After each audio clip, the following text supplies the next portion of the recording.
Guys, कैसे हैं आप सभी लोग। आई होप कि बढ़िया होंगे। आज के ब्लॉग की स्टार्टिंग करते हैं मॉर्निंग के टाइम से। तो जी अभी मॉर्निंग का बज रहा है 9:30 और मैंने अपनी क्लीनिंग स्टार्ट कर ली है। घर का बाकी सारा काम हो चुका है। तो कभी कभी मन पे एक क्वेश्चन आता है कि क्या हाउसवाइफ कभी भी रेस्ट कर सकती है या कभी भी हमें अपने लिए टाइम मिल सकता है। शायद इसका जवाब मुझसे बेहतर आप जानते होंगे कि कभी भी नहीं हो सकता कि हम थोड़ा सा रेस्ट कर लें। क्योंकि क्या होता है ना, देखिए जो भी जॉब करता है उनका कम से कम वीकेंड होता है, या वीकेंड या संडे या मंडे, आप कुछ भी कभी भी वीक में एक दिन जो होता है उनको छुट्टी मिल जाती है। बट एक हाउसवाइफ ऐसी होती है शायद जो 24 घंटे काम करती है। स्पेशली मतलब दिन में कभी काम कंप्लीट भी हो जाए ना, तो हम सोचते कि चलो अभी रेस्ट कर लेते हैं। बट जैसे हम बेड में लेटते हैं, कुछ ना कुछ दिमाग में बातें आ ही जाती कि नहीं अभी ये काम भी करना है, और हम चैन से कभी नहीं सो सकते, ना ही हम चैन से बैठ सकते हैं। तो ये एक हाउसवाइफ ही है जो बिना तनख्वाह के और बिना किसी स्वार्थ के अपना काम करते रहते हैं। तो आज यही था मेरा कि मुझे आज करनी थी घर की कुछ डस्टिंग को साफ़, क्योंकि लगातार क्लीनिंग ही चल रहा है आजकल घर पे। और ये देखिए यहाँ पे ना मेरी जो टीवी है वो काफ़ी ज़्यादा, उसके पीछे साइड को डस्ट हो रखा था और फ्रंट में भी थोड़ी सी गंदी हो रखी थी। तो मैंने जो ग्लास क्लीनर होता है ना, उससे अच्छे से उसको स्प्रे करके उसको अच्छे से क्लीन कर लिया था। और जो ये आपको दिखाई दे रहा है ना फ्लैग, ये फ्लैग ना बच्चों के इंडिपेंडेंस डे के हैं। बट मैं ना इनको स्कूल तो नहीं भेजा, बस ला के उनको दे देती हूँ, देन उसके बाद उसको रख लेती हूँ। क्योंकि आपने देखा होगा कि इंडिपेंडेंस डे या 26 जनवरी, रिपब्लिक डे, हम जब भी फ्लैग्स लेके जाते हैं और अगले दिन वो फ्लैग्स नालों में या रोडों में गिरे मिलते हैं, तो इससे अच्छा कि उनको अपने घर पे ही डेकोरेट कर लीजिए। तो मैंने वही किया है, मेरे दोनों बच्चों के फ्लैग हैं। देन देखिए क्या होता है कि देखिए हम सफाई तो हमेशा करते हैं, बस कुछ चीज़ें ऐसी होती हैं ना जिसको हमें शायद डेली ही क्लीनिंग करनी चाहिए। लाइक कि आप देख सकते हैं रिमोट, क्योंकि बच्चों के हाथ में आजकल, हर किसी के बच्चों के हाथ में रिमोट रहता है, क्योंकि उन्हें कार्टून देखना है या कोई भी सीरियल्स देखना है। और रिमोट्स में ना बहुत टाइप्स के जर्म्स लग जाते हैं। हम लोग लगभग कभी किसी ने पकड़ा, कभी किसी ने पकड़ा, कभी डस्ट बैठ गया उसमें, और फिर वही हाथ बच्चों के कभी मुँह में जाते हैं, या फिर इसी तरीके से ना बीमारियाँ हो जाती हैं। तो हमेशा एक बार 5 मिनट निकाल के हमें अपने ना जो रिमोट्स हैं उनको अच्छे से क्लीन कर लेना चाहिए। तो बात आती है अभी मेरे जो सेंटर टेबल का है, तो सेंटर टेबल भी बहुत दिनों से ऐसा ही हो रखा था। मैसी तो नहीं, बट ये था कि हाँ आजकल जैसे रेनी सीज़न है, ऊपर से यहाँ पे हवा बहुत ज़्यादा आती है, इस वजह से ना यहाँ पे धूल या डस्ट बहुत ज़्यादा हो जाता है। तो इसको लगभग रोज़ ही हमें साफ़ करना पड़ता है, जिससे थोड़ा सा साफ़ सुथरा और अच्छा लगता है। तो इसके ऊपर ना मैं कोई भी कॉटन नहीं बिछाती, क्योंकि मुझे ये ऐसे ही पसंद है। देन उसके बाद आप देख सकते हैं मेरी चेयर। तो जैसे कि आप सभी को पता है कि गवर्नमेंट क्वार्टर्स हैं, तो जो यहाँ का फर्नीचर है वो भी गवर्नमेंट्स का है।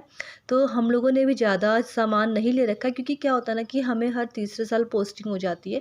तो इस वजह से ना हम लोग इतना सामान यहाँ से वहाँ नहीं कर सकते। तो जितना हमें मिलता है हम उतना ही रखते हैं, एंड जितना हमारे पास है बस उतने से ही अपने घर को साफ़ सुथरा एंड अच्छा बनाने की कोशिश करते हैं। तो ये जो चेयर है ना, इसका जो ऊपर का एरिया है काफ़ी ज़्यादा मतलब ब्लैक ब्लैक सा हो रहा था। तो मैंने इसको भी, ग्लास क्लीनर था उसी से क्लीन करना स्टार्ट कर लिया था। और जैसे मैंने मतलब क्लीन किया ना, थोड़ी देर तक तो रिज़ल्ट बहुत अच्छा है। और आपको मैं खुद दिखाती हूँ, आप दोनों चेयर्स को देख लीजिए। जो मैंने क्लीन कर रखी है वो चेयर बहुत ज़्यादा साफ़ दिखाई दे रही होगी आपको, दूसरी वाली बहुत ज़्यादा एकदम जैसे कि मैसी टाइप की है, डस्ट पूरा उसके ऊपर बैठा हुआ है, जमा हुआ है। तो बस इसी की सहायता से मैंने इसको भी रब कर लिया अच्छे से, आप देख सकते हैं। और उसके बाद दोनों की दोनों चेयर बहुत अच्छे से क्लीन हो जाएंगी। तो घर के छोटे-छोटे से काम हैं जो हमें डेली करना चाहिए। शायद हम 5 मिनट निकाल लें ना, तो 5 मिनट सफिशिएंट हैं हमारे ये सब कामों के लिए। अगर हम हल्का सा भी एक दिन में एक बार ना हाथ फेर लें, तो हमारे बहुत सारे काम आसानी से हो जाते हैं, और हमें उतनी प्रॉब्लम्स नहीं होती है कि हमें एक दिन में इतना काम करना है। तो एक साइड पे मैंने अपना क्लीनिंग का काम स्टार्ट कर लिया था, और दूसरी साइड पे मैंने मशीन पे कपड़े लगाए हुए थे। एंड जैसे कि आपको पता है कि रेनी सीज़न स्टार्ट हो चुका है, और यहाँ का मौसम बरसात के टाइम पे बहुत गंदा लगता है, क्योंकि ना बहुत ज़्यादा यहाँ पे नमी हो जाती है, मॉइस्चर इतना ज़्यादा हो जाता है कि दाल ख़राब होने लग जाती हैं, चावल आटा ख़राब होने लग जाता है। क्योंकि ना यहाँ पे धूप बहुत कम आती है, ख़ासकर इस सीज़न में। तो अभी आप देख सकते हैं, आप मौसम देखो तो मौसम बहुत ज़्यादा ख़तरनाक हो रखा है, और उतनी ही तेज़ हवा भी चल रही है। और आजकल पता है हमारी ये एक्स्ट्रा ड्यूटी लग जाती है कि कभी भी किसी भी टाइम बारिश आ सकती है, हमें पता नहीं चलता है। और स्पेशली क्या होता है ना कि ऊपर नीचे से फ़ोन आना स्टार्ट हो जाता है कि बारिश आ गई है, कपड़े उठा लो। क्योंकि बच्चों का घर है, कभी हम अंदर वाले रूम पे रहते हैं, कभी कभी तो पता चल जाता है, बट कभी कभी पता नहीं चलता है। इस वजह से ना कपड़े बहुत ज़्यादा भीग भी जाते हैं और इस चक्कर में बहुत सारा टाइम भी वेस्ट हो जाता है। तो अभी देखिए, अभी लग रहा है कि बारिश आने वाली है, बट अभी तो नहीं, बट थोड़ी देर में बारिश आ ही जाएगी। तो घर के यही सारे काम हैं जो करते करते शायद टाइम का पता ही नहीं चलता और हमें अपने लिए टाइम नहीं मिलता। तो यहाँ पे क्या था कि बच्चों के जैसे स्कूल की बुक्स थी ना, पूरी बुक्स नहीं आई हुई थी, कुछ बुक्स आई हुई थी, कुछ बाद में आई।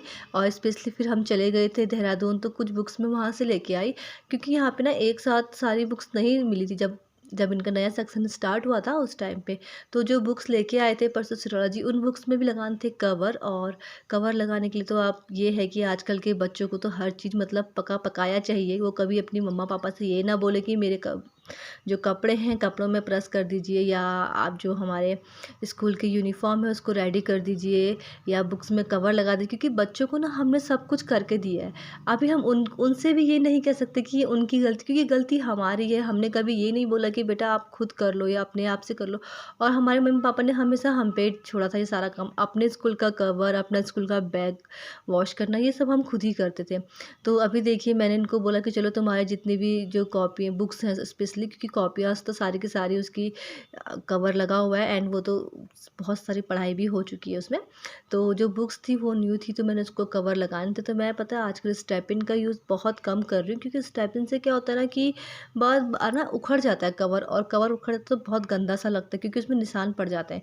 और आप अगर टेप का इस्तेमाल करें ना तो शायद बहुत अच्छा रहता है। मेरा ये फर्स्ट बार ही मेरा देखती हूँ कैसा होता है। अगर फर्स्ट अभी इस बार रिज़ल्ट अच्छा आया इसका कवर का, तो मैं हमेशा फिर अब सेलो टेप का ही यूज़ करूँगी, क्योंकि ये मैंने मतलब किसी से सीखा था कि हम स्टेपिन जब लगाते हैं ना, तो स्टेपिन के आपने गौर किया होगा उसका जो घाव होता है ना, इस वजह से ना ऊपर का जो कवर होता है वो फटने लग जाता है। तो बहुत सारी तो नहीं, बस 5 बुक्स थी, आधी की लगभग, आधी की 11 या 12 बुक्स हैं। उसमें से 5 बुक्स में कवर लगाना था, बाकी सब तो लगी हुई थी, वो स्कूल को भी यूज़ हो रही थी। बट ये कुछ बुक्स ऐसी थी जो उस टाइम पे नहीं अवेलेबल थी, अभी मिली थी।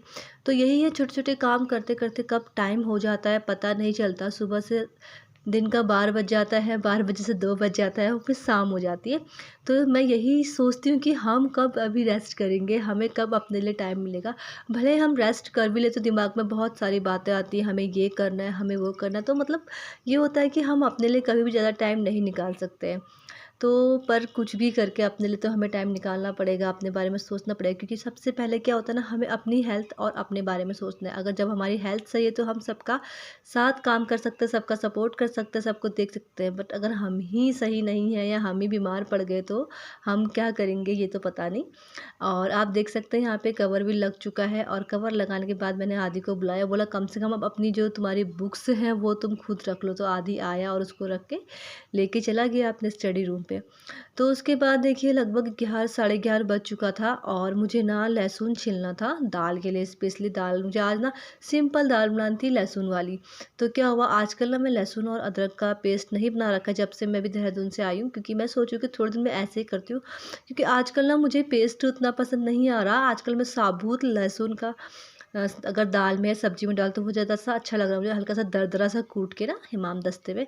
तो यहाँ पे देखिए मैंने क्या किया, फटाफट से लहसुन लिया और उसको ना हिमाम दस्ते में 2-3 बार अच्छे से मार लिया, और इससे क्या होता है ना वो एकदम खुल जाता है। और कुछ कुछ चोटें लगती है तो जिससे क्या होता है उसका जो बाहर का जो कवर होता है वो पूरा निकल जाता है, चिक्कल जो होता है। तो मैं यहाँ पे बैठ के काम कर रही थी, तो आदि को मैंने बहुत बार आवाज़ लगाई, मैंने कहा आजा मेरी हेल्प कर दे। तो थोड़ी देर में बोलते कि मम्मा बस 5 मिनट में आ रहा हूँ, क्योंकि वो अपना ना वर्क करता ट्यूशन का। तो फिर आ ही गया। आया तो थोड़ी देर उसने मेरे संग बैठा और करने लग गया। और आपको पता है कि आजकल के जो बच्चे होते हैं उसे हर चीज़ का रिज़ल्ट एकदम तुरंत चाहिए, वो ये नहीं कि रुक सके या वेट कर सके किसी भी चीज़ का। तो आदि स्टार्ट तो हुआ करने, बट बोलता है कि नहीं मेरे हाथ गंदे हो रहे हैं, मैं कैसे करूं। और वही बात मैं उसको समझा रही हूँ कि बेटा देखो मेरे भी पूरे हाथ गंदे हो चुके हैं, मेरे भी पूरे हाथ में लहसुन लगा हुआ है, बट एक बार ये है कि मैं तो करना नहीं छोड़ूँ ना, क्योंकि बच्चों को ना कुछ कुछ चीज़ें ऐसी है कि हमें सिखानी भी चाहिए और ज़रूरी भी है। तो अगर मैं उसको प्यार से समझाऊँ तो वो मान जाता है। उसने थोड़ी देर सिर्फ शायद 5 मिनट से, आप मान के चलो 5 मिनट से मेरे संग जिंजर को छिला था, देन उसके सॉरी अदरक को और जो लहसुन है उसको छिला था, देन उसके बाद उसने छोड़ दिया था। और यहाँ पे आप देख सकते हैं मेरा जो लहसुन एकदम छिल के मैंने 1 कटोरी रेडी कर लिया, बाकी नहीं बस थोड़ा सा ही छिला था 1 कटोरी। अब मैं इसको ना फ्रिज में रख लूँगी। आप इसको एयर कंटेनर डब्बे में भी रख सकते हैं, बट मैं नहीं रखती, क्योंकि ना मुझे उसमें से हल्की सी स्मेल जैसी लगती है, तो मैं हमेशा ओपन रखती हूँ। तो टाइम भी हो चुका था लंच बनाने का, सिरोलॉजी का आने का, तो उनके आने से पहले तो हमें लंच बनाना था। चटनी मेरी बनी हुई थी लास्ट डे की, तो फिर मैंने सीधे दाल और चावल ही बनाते। तो दाल मैंने बॉईल करने को रख दी थी जिस टाइम पे मैं लहसुन को छील रही थी। तो यहाँ पे देखिए मैंने बहुत ही ईज़ी तरीके से दाल बनाई है। मैंने ना टमाटर उसी टाइम ऐड कर लिए जिस टाइम पे दाल बॉईल हो रही थी, तो टमाटर उसी में गल चुके थे। देन मैंने जो लहसुन लिया था उसको हल्का सा दरदरा कूट लिया था हमाम-दस्ते में, फिर मैंने घी का तड़का मारते हुए पूरी दाल इसमें डाल दी और आप देख सकते हैं दाल बहुत ज़्यादा अच्छी लग रही थी। और पता है आजकल हवा ऐसी आ रही है ना कि मैं आपको बता नहीं सकती। अगर मैं खिड़की ना खोलूँ तो पूरे अंदर पूरे ये जो गैस है ये आ जाती है, और अगर खिड़की खोलूँ तो पूरी हवा से ना जो गैस का चूल्हा है वो ऑफ हो जाता है। तो इस वजह से ना आजकल बहुत सारी प्रॉब्लम्स आ जाती है किचन में, और किचन काफ़ी ज़्यादा छोटा है। तो किचन छोटे वजह होने की वजह से ना यहाँ पे 1 या 2 लोगों से ज़्यादा कोई आ नहीं सकता, और फिर वैसे भी ये क्वार्टर्स हमें शायद कुछ सालों तक ही मिलते हैं, उसके बाद तो हमें नेक्स्ट जगह शिफ्ट होना ही पड़ता है। तो यहाँ पे देखिए दाल मेरी बन चुकी है और चावल मैंने चढ़ा लिया है। तो आज ना सैलेड के लिए खीरा नहीं था, तो मैंने ऑनियन ही कट कर लिया था। देन सिरोला जी भी आ चुके थे और सिरोला जी आज लेके आ रखे थे ढोकला। तो आप देख सकते हैं सामने ढोकले का डब्बा रखा हुआ है। तो अब बच्चे तो ढोकला खाना पसंद नहीं करते हैं, बट मैं बचपन से ही ढोकला खाना बहुत ज़्यादा पसंद करती हूँ। तो हम लोग ने बोला कि चलो आज आज स्नैक्स में हम ढोकला ही खाएँगे, या तो फिर हम सैलेड के साथ खा लेंगे। तो यहाँ पे देखिए सबसे पहले ना मैं बच्चों को ही हमेशा खाना देती हूँ, क्योंकि बच्चों को दे दिया तो फिर उसके बाद हम आपस में आराम से बैठ के खा लेते हैं। तो दोनों को मैं चावल डालती हूँ, दोनों को चाहिए चावल के साथ घी, तो थोड़ा-थोड़ा सा घी इनको जो घर का देसी घी होता है वो डालो और उसके बाद इनको दे दो दोनों के दोनों को। यहाँ पे आप देख सकते हैं मेरा जो सैलेड की प्लेट है वो भी एकदम रेडी हो चुकी है। तो मैंने ढोकला उसके ऊपर रख दिया है, तो हम लोग जब लंच करेंगे उस टाइम पे ही ढोकला भी खा लेंगे। तो सबसे पहले बच्चों को देती हूँ और उसके बाद जाके मैं सिरोला जी को बुलाऊँगी, तो फिर हम लोग लंच करेंगे। तो होता यही है देखिए, एक के बाद एक काम, एक के बाद एक काम। अभी तो कुछ इतने काम ऐसे होंगे जो हमें दिखाई नहीं दे रहे हैं, बट हमें करने होंगे, जो हमारे माइंड से आउट हो चुके होंगे। बट फिर भी यही है कि हमें सब कुछ करना है, हमें मैनेज करना है, हमें अपने घर को और अपने बच्चों को और अपने हस्बैंड को साथ लेके चलना है, और इसी से एक परिवार बहुत अच्छा बन सकता है। तो यहाँ पे बच्चों का तो हो गया, देखिए आदि तो अपनी थाली लेके चला गया, बट अथर्व नहीं लेके गया था। और यहाँ पे थी मेरे पास पुदीने और धनिया की चटनी जो मैंने डाल दी दोनों के लिए। देन उसके बाद यहाँ पे फटाफट से मैं खाने को कर लेती हूँ सर्व, एंड सर्व करने के बाद फिर सिरोला जी और मैं भी लंच कर लेंगे।